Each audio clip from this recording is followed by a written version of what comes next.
Hello and welcome back to my channel. Today we are going to be talking about Jeffrey Epstein and Ghislaine Maxwell. This has been a long-awaited video. It's only been like a week, but it just takes me a while to get these filmed, edited, and posted, and I really wanted to make sure that I got all my facts straight. This is a very complicated case because it does involve a lot of legal loopholes, if you will. So if you have a background in law or have anything you want to add to this case, I would really appreciate if you would leave it in the comments so that I can refer back to it and other watchers can too, if you have anything you want to add, because this is an ever-evolving snowball of a story. So I'm going to do my best to condense what I know into this video. It might end up being a two-parter, we'll see, but I hope that you enjoy. So let's get started. Jeffrey Epstein. Yikes.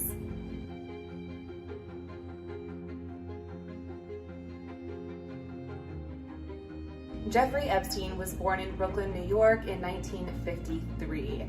He, at the age of 21, became a teacher at an exclusive private school on the Upper East Side of Manhattan. While working there, he became acquainted with Alan Greenberg, the CEO of Bear Stearns. And while he was there, he was known to influence other parents during parent-teacher conferences to try and get an in at Bear Stearns. That is where he really wanted to work. He saw the opportunities of success there, so he really wanted to work there. He convinced these people to put in a good word for him, and it worked. And in 1976, he began working at Bear Stearns as a junior assistant to a floor trader. He worked his way up and eventually began advising the bank's wealthiest clients on tax mitigation strategies. And in 1980, he became a limited partner at Bear Stearns.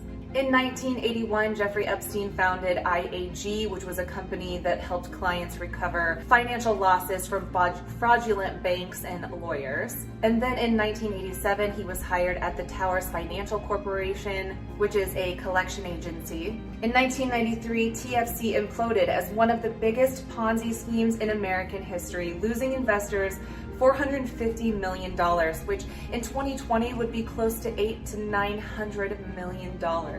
It's been said that Epstein was intimately involved in this scheme, but he dipped out in 1989 before it collapsed and before charges were ever filed. In 1988, before leaving TFC, he founded J. Epstein Company, which was a business exclusively for high-dollar clients. Apparently, the minimum net worth requirement was $1 billion. However, the only publicly known client was Les Wexner, who owned L Brands, which includes The Limited and Victoria's Secret. And then it was around 1990 that he met Ghislaine Maxwell. Ghislaine Maxwell was the youngest of 9 children. She was her father's absolute favorite. She was spoiled rotten. She went to all of the elite schools, lived in a huge home with like upwards of 30 bedrooms. They owned this luxurious yacht that her father actually named after her. It was called the Lady Ghislaine. Her father, Robert Maxwell, was a very successful CEO. He owned a publishing house in the UK. It was known to be very successful. And on November 4th of 1991, Maxwell had an argumentative phone call with his son over a meeting scheduled with the Bank of England on Maxwell's default on over £50 million in loans. Maxwell missed the meeting, instead traveling to his yacht, Lady Ghislaine, in the Canary Islands. That yacht disappeared, and when they found the yacht, Robert was not on it. They eventually found his body. It appeared as though he had drowned, and an autopsy revealed that he suffered a heart attack, but that's all we know. It does seem a little suspicious though, however, that right after this phone call, he dies. It was then revealed that Robert Maxwell had been raiding the pension funds of his employees in order to float his company to avoid bankruptcy. His family was left to pick up the pieces, but Ghislaine dipped out and left the UK for the US. She flew to New York, and shortly after that is when she met Jeffrey Epstein. Ghislaine Maxwell and Jeffrey Epstein started out as a couple. They dated for a little bit. It was reported by friends that Ghislaine really wanted to settle down with Epstein. She really wanted to marry him. However, Epstein never had any intention of settling down. So after they split, they did remain friends. It's worth noting that Ghislaine came from this lifestyle of extravagance and wealth, and when her dad died and all of that crumbled and fell apart and she met Jeffrey Epstein, this was like her chance to maintain that lifestyle she was so accustomed to. but she also knew a lot of key players. While she was at Oxford University, she met Prince Andrew and maintained a relationship with him. They dated for a little bit, but remained friends. So when she met Jeffrey Epstein, she was able to provide Epstein with the connections to this social ladder he was so desperately trying to climb, and Epstein was able to provide her with the financial luxuries that she was so accustomed to. So even though they split after they dated, they remained very close, and each one of them had something to bring to the table. So I feel like this relationship was very transactional.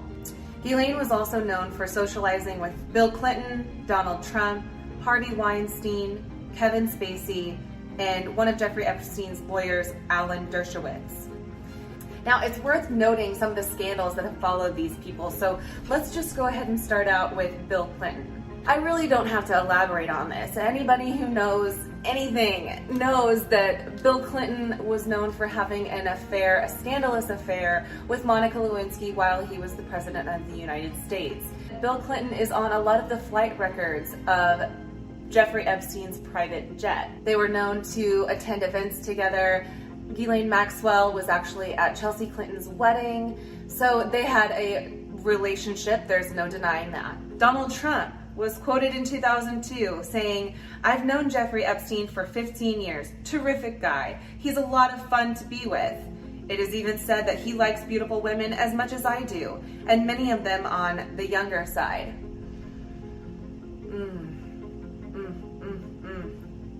Harvey Weinstein, arrested in 2018 and charged with rape among other offenses. In February of 2020, he was found guilty and sentenced to 23 years in prison. Kevin Spacey. In 2018, he was charged with a felony for allegedly sexually assaulting journalist Heather Unruh's 18-year-old son in 2016. He pled not guilty in January of 2019, but the charges were later dropped after the victim pled the fifth and refused to cooperate or tell his story. It's unknown if they settled outside of court or what the reason was for him not coming forward with what he had to say, but that event has certainly plagued Kevin Spacey. And Alan Dershowitz is one of Epstein's high-profile lawyers. He helped negotiate a sweetheart deal, which we will be talking about later, and he was accused of sexually abusing minors with Epstein. So we will venture back to Alan Dershowitz. He becomes a major player later on, so just don't forget that name or that face. So the first criminal case that appeared with Jeffrey Epstein was in 2005 when a mom called the Palm Beach Sheriff's Office in Florida complaining that her stepdaughter came home with a load of cash. And when she harped on her daughter about where this cash came from, her daughter finally admitted that there's this really rich guy over in Palm Beach and he just has us come over and massage him and he gives us money. It's no big deal. But it is a big deal. So the stepmom calls, reports this incident, and the sheriff's office starts to dig in a little deeper on some of the info and who is actually coming in and out of Jeffrey Epstein's property. Now, the funny thing about this is that in 2001, Epstein showed up at the Palm Beach Sheriff's Office and spoke with Mike Ryder to talk about making a donation of equipment to the police department, which was worth nearly $100,000, just out of the goodness of his heart, right? And in 2003, neighbors reported seeing lots of very young women on his property. Police stopped some of them, but they said they were adults just doing office work for Jeffrey Epstein, so there was no reason for them to dig any deeper because these women allegedly said they were over 18. There's nothing more they can really do. But then in 2005 is when the stepmom calls about her daughter, and finally they start thinking, there's gotta be more to this, this is weird, we're gonna figure out what's going on. So Palm Beach begins investigating, and the FBI gets involved. And the sheriff's office is thinking, well, if the FBI gets involved, this is great, because typically federal offenses carry a heavier sentence. They're not as lenient, I guess, as a state charge. So they interview 5 alleged victims and 17 witnesses. They find items found in his trash and home showed that most of the girls paid to massage him were under the age of 18, with the youngest being only 14. Police also found hidden cameras on the property and pictures of extremely young girls. One of his assistants reportedly removed computer drives and other electronic equipment before police could get a hold of it, but police did find a receipt from Amazon for multiple books on sex slavery. Eventually, the FBI compiled over 34 reports from various victims whose stories all corroborated. Now, I read James Patterson's book, Filthy Rich, on Jeffrey Epstein. He also produced the limited series documentary on Netflix with the same title. And a lot of the details in the book weren't in the documentary, as that usually goes, but it is interesting to see the transcripts from these victims because a lot of the details are very similar, and there's no way that these girls could have known these specific details without either one, being involved with Epstein, or two, being involved with each other. But none of them really knew each other, and these details were very personal. I'll just say that. It had to do with some of Jeffrey Epstein's body parts that they could only know if they had seen it with their own eyes. So the Palm Beach Sheriff's Office is very confident that the FBI is going to go above and beyond with this case and figure out exactly what needs to be done and prosecute accordingly, right? Overseeing day-to-day investigation, U.S. Attorney Maria Villafonda is assigned to the case, and she's known as a tough prosecutor, and with the FBI involved, the investigation could reach beyond just Palm Beach. Brad Edwards represented the victims, and when he spoke with Maria Villafonda, she sounded hopeful but was unable to really give him any details. So while he is representing the girls, he's trying to get information on the investigation, but he's having a really hard time getting answers, getting clear-cut answers or progress reports or anything regarding the case, which is reason for pause. Because here's the thing, there is a federal law called the Crimes Victims' Rights Act, which means victims have the right to information and to be treated with fairness. They have a right to know what is going on in the investigation, the prosecution. They have a right to all of that information, and they have a right to be heard. And they weren't being heard. Brad Edwards' phone calls weren't being returned. He was having a hard time getting information out of anybody regarding the investigation. And in a situation where he should have felt like the FBI was on his side because he's on their side, it was not being reciprocated. So finally, Brad Edwards shows up to the courthouse and demands a hearing regarding this case. He finally gets in front of a judge and he tells the judge, listen, this wealthy man is known for abusing dozens and dozens of very, very young girls, and he's abusing his wealth, his power, and his connections with elite people to abuse these young women. And we're working on prosecuting him, but we're not getting any answers in return, and I'm representing these victims. And the judge kind of stops him and says, there's really nothing we can do here because there was a plea agreement made 9 months ago. And this completely floors Brad Edwards and the victims. They are literally shell-shocked because this is just unheard of. Because of the Crimes Victims' Rights Act, they should have had access to all of this information. And if there was ever a plea deal in the works, they should have been made aware of that. They should have had a say in that. So according to this sweetheart deal, if Jeffrey Epstein pled guilty to 2 state charges and served 18 months in jail, then he would not be charged federally for any of his crimes. And not only that, he was granted immunity and his co-conspirators were granted immunity. And not only that, but there were 4 named co-conspirators in this agreement, but then the phrasing also says any and all co-conspirators. So it's this completely vague blanket statement that says anyone who had anything to do with me, and this is federal, so this is all states, all 50 states, no matter where you go, it's not just Florida, anywhere, he cannot be charged with a crime, and anyone who ever facilitated or helped him commit any of these crimes or were involved themselves with any of these crimes, they can't be charged either. He only ended up serving 13 months of that sentence. Not only that, he was in his own private wing of the jail and was allowed to leave for 16 hours a day on a work release, 7 days a week. So he could leave the jail, go work, do whatever he wanted with whoever he wanted to whoever he wanted during his entire sentence. And I know what you're thinking. There's got to be something wrong. Kelly, you don't have your info right. Like, you don't have your facts straight. There's no way this could be real. And it is. I consulted with someone who has a background in law. She helped me. Thank you so much, Nancy, for helping me understand all of this. Even she was blown away because she just thought, surely not. just like I did, just like anybody else who has heard about this case. But this is what happened. And why did it happen? Because Jeffrey Epstein had tons of money, power, access to these elite lawyers, this dream team of attorneys to get him out of this mess. And he had connections with tons of wealthy people. And not only that, but he had dirt on a lot of wealthy people. So, because of all of these things, he was treated like no one else ever gets treated. He was able to skate under the law, avoid any discipline, any real prosecution, and get away with this stuff for years to come. Because remember, this happened in 2005, and it was likely going on long before that, and it definitely kept going on after that.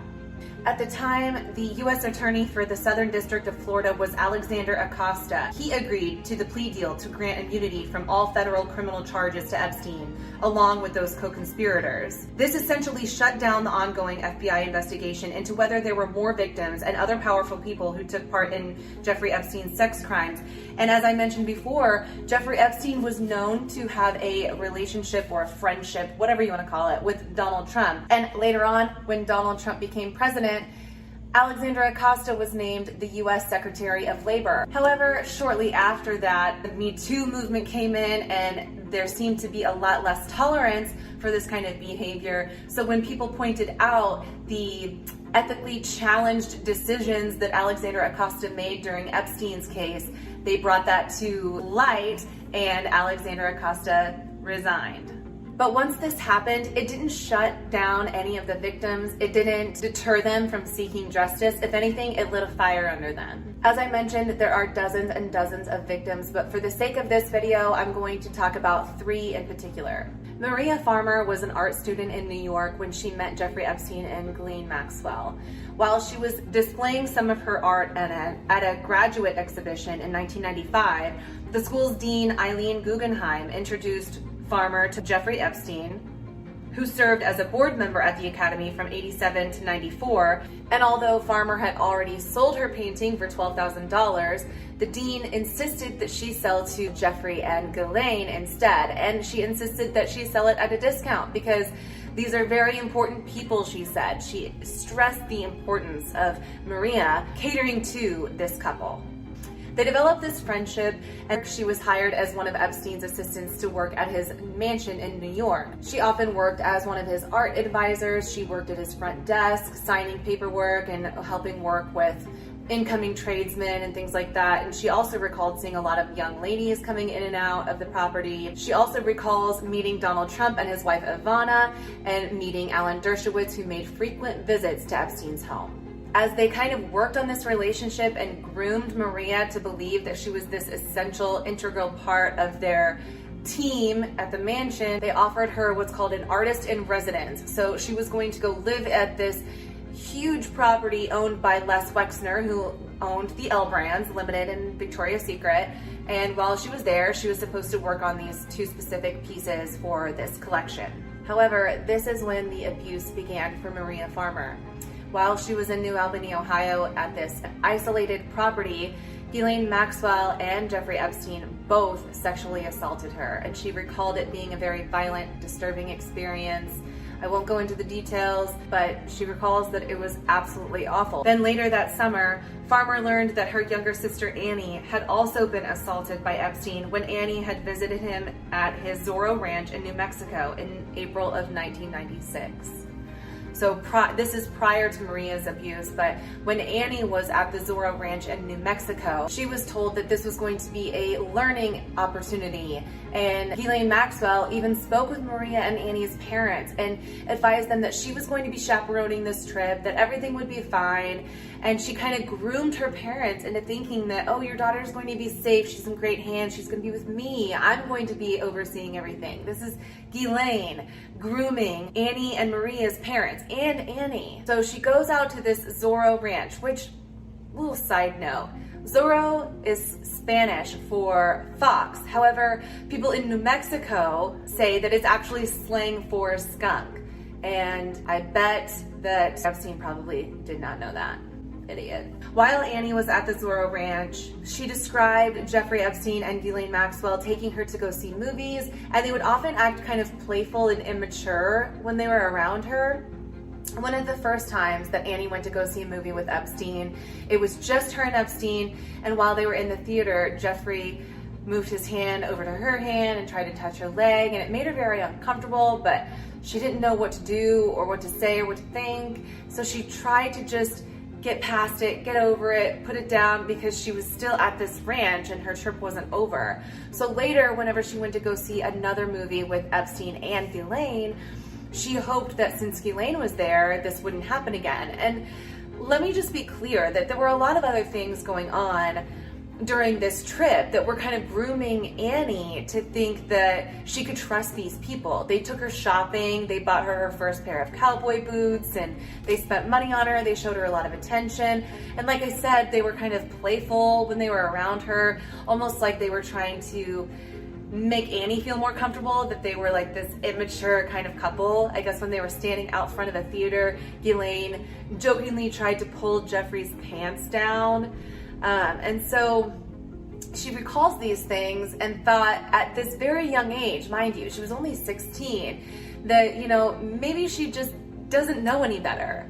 So she goes to see this movie, she sees Primal Fear, and she's hopeful that since Ghislaine is around, maybe Jeffrey won't try to touch her arm or her leg again, but to the contrary, he does it even more. It's almost as if he is turned on just by Ghislaine being next to him and present, watching him touch this young girl. Later, when they would go back to the ranch, Ghislaine offered to teach Annie a specific type of massage, and Ghislaine offered to give Annie this massage. So she sets out this table, and Annie gets ready for the massage, and when she looks around, she's suddenly very aware that she feels like she's being watched.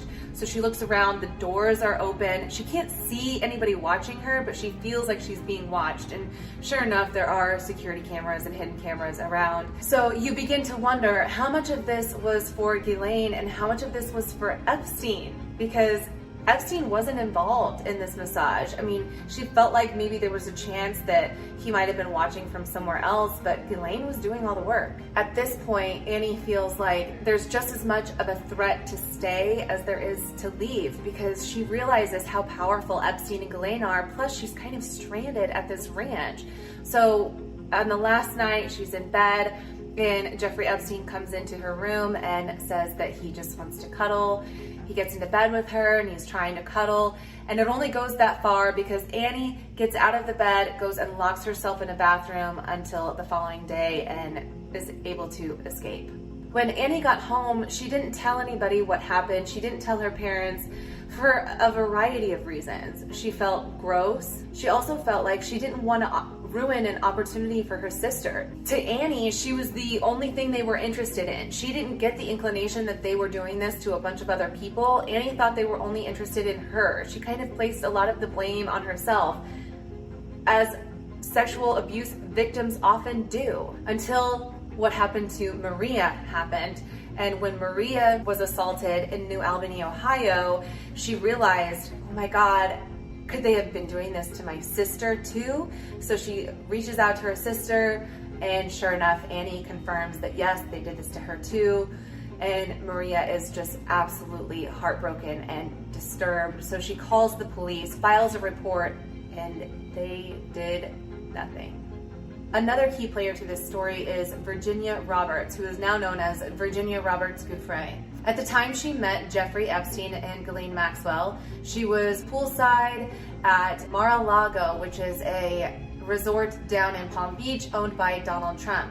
Apparently she was reading a book on massage when Ghislaine approached her and said, hey, if you're interested in learning how to massage, I could put you through this expedited program and we can teach you and you'll get paid for it. So Virginia goes back to the property and is quickly introduced to Jeffrey Epstein and the horrors that go on behind their doors. Virginia didn't come from very much, and she was also very young, and this was kind of Jeffrey and Ghislaine's MO, was they were to find these very young, impressionable girls, typically from a poor upbringing, and they'd bring them in and basically manipulate them and make them believe that they had no other choice. So when they brought Virginia in, it wasn't long before they started wining and dining her and introducing her to all of these big people. And she asked Jeffrey Epstein how he knew all of these famous people and like how he had all these connections. And he said, I've got a lot of dirt on a lot of big name people. That was an eye-opener for Virginia, was, wow, this guy has a lot of power. He's capable of ruining people's lives with the information that he has. And so I think that was one of the times that she realized, like, she can't cross this guy. If she tries to run or get him in trouble, like, her life could depend on it, right? She starts realizing how powerful of a man Jeffrey Epstein is. So Jeffrey Epstein starts loaning Virginia out to some of his friends, including Prince Andrew. They take Virginia to a nightclub where she meets Prince Andrew. They dance and they get along, and then they go back to Prince Andrew's room where Jeffrey Epstein allegedly takes this picture of Prince Andrew with his arm around Virginia and Ghislaine Maxwell in the background. And that is apparently the night that Prince Andrew sexually assaulted Virginia Roberts in his hotel room. Now, of course, later on, Prince Andrew denies this. Virginia says there were actually 3 other times that this abuse occurred, but he denies all of it. And sure enough, Prince Andrew steps down from his royal duties while saying that he'll be fully cooperative with any law enforcement, which he says, but he never backs up because, of course, later on when law enforcement tries to reach out to him, he is impossible to get hold of. He doesn't return any phone calls and is unavailable for any type of questioning. So all of these victims are represented by Brad Edwards, and he is a true hero in this story because he, along with the victims, are completely ruthless in their battle to finally bring Jeffrey Epstein to justice. Finally, the house of cards that Jeffrey Epstein has built starts to crumble when more people come out of the woodwork and pictures start to arise. And in February of 2019, Brad Edwards finally gets a judge to agree that the sweetheart plea deal was an unethical deal and that it did in fact violate the Crimes Victims' Rights Act. And finally, on July 6th of 2019, Epstein was arrested at Teterboro Airport in New Jersey on sex trafficking charges.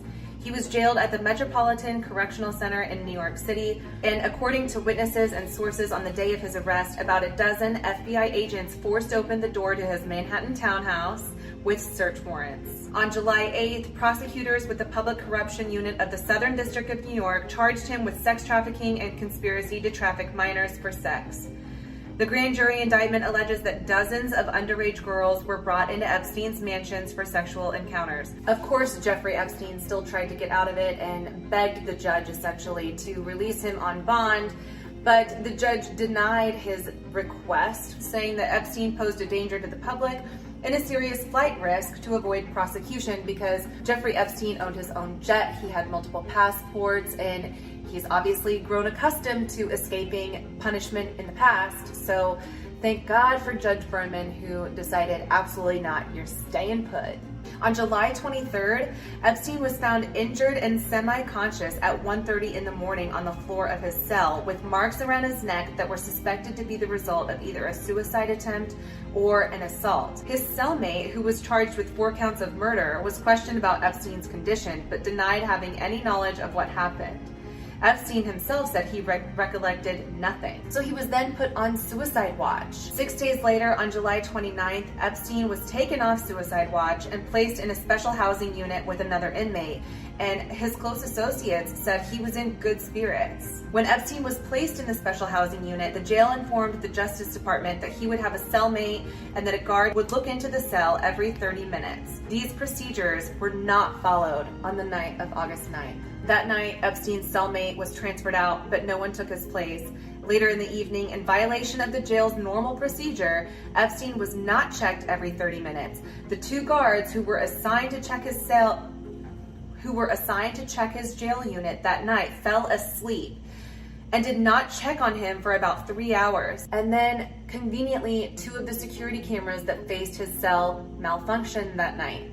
So the following day, Epstein was found dead in his cell at 6:30 in the morning on August 10th. U.S. Attorney General William Barr called the death an apparent suicide, although no final determination had been made, and the circumstances leading up to his death are being investigated by the Justice Department. The very next day, on August 11th, an autopsy is performed. The preliminary result of the autopsy found that Epstein sustained multiple breaks in his neck bones.